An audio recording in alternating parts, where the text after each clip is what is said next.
Je jouais super classe, super élégant, gentleman. J'ai été dans un endroit très très chic, le genre de resto où tu vas jamais et où tu vas tellement jamais que quand tu y vas, t'as le trac, tu sais. Ce genre d'endroit où en tant qu'ancien pauvre, t'as la pression.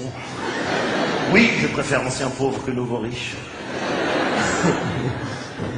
Pourquoi on devrait dire à des gens qui gagnent de l'argent que c'est des nouveaux riches? Ceux qui en perdent, on dit pas que c'est des nouveaux pauvres, hein. Je sais que c'est un tabou de parler d'argent en France, il faut pas parler d'argent. Ah non, non, il n'y a pas... Non, arrête tes conneries, il faut en parler, les riches et les pauvres et tout, c'est au cœur des débats sociaux, politiques, il faut en parler, les riches et les pauvres sont pas les mêmes, pas parce qu'il y en a qui ont de l'argent et d'autres qui n'ont pas d'argent, c'est parce que c'est une histoire d'ambiance. Quoi? L'enfant d'un riche, il a entendu des phrases que l'enfant d'un pauvre, il n'a pas entendu. L'enfant d'un riche, il a entendu des phrases du genre, tu veux une glace à la vanille, chocolat, pistache, melon, intérieur, cuir, double airbag, mais oui. L'enfant d'un pauvre, il a entendu, tu veux une glace? Ouais. Ah ben moi aussi.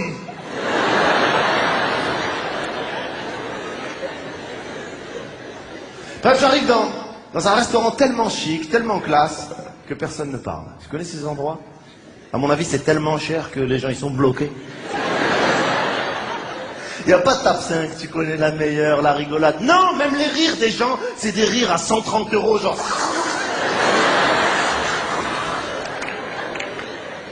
C'est tellement classe, c'est tellement chic, c'est tellement élégant qu'il y a une dame, elle joue de la harpe. Et toi, tu fais genre, ouais, c'est normal, je connais, il y a pas de problème. Arrête tes conneries, d'où tu connais, quand t'allais dans un kebab, il n'y avait pas un mec qui tapait la harpe comme ça.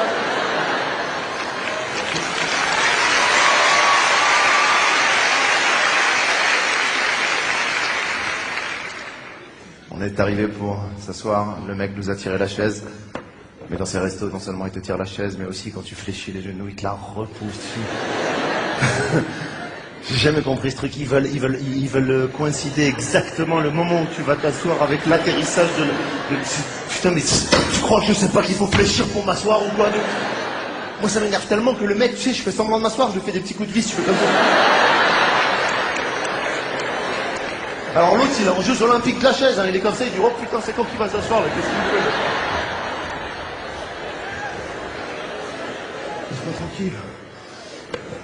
Je me suis assis, on avait chacun 5 assiettes, 6 couteaux, 7 verres, 9 fourchettes. J'ai appelé le serveur, je lui ai dit, oh, on est que 2. Il nous a donné les menus. Dans ces restos, sur le menu qu'on te donne, à toi, le monsieur, il y a les prix. Hein. Et sur le menu de madame, il n'y a pas les prix. J'ai jamais compris pourquoi. Ils ont peur qu'elles aient peur.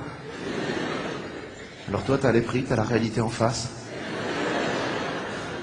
Et t'attends. T'es en suspense. Tu sais pas où ça va tomber. Et là, tu peux être le plus grand gentleman de la Terre. Dès qu'elle te dit le nom d'un plat, tu tapes un petit droite-gauche sur la carte.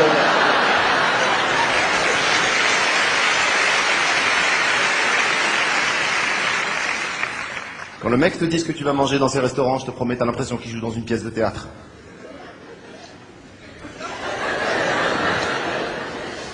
Mesdames, Messieurs, pour vous ce soir, triple salto arrière de pamplemousse sur son coulis de fruits rouges en sac de couchage, tire-boulette et arbalète en ananas et catamaran de coin en concise et touffillé, installé délicatement sur sa fine pâte mi-cuite, mi-pute, mi-soumise.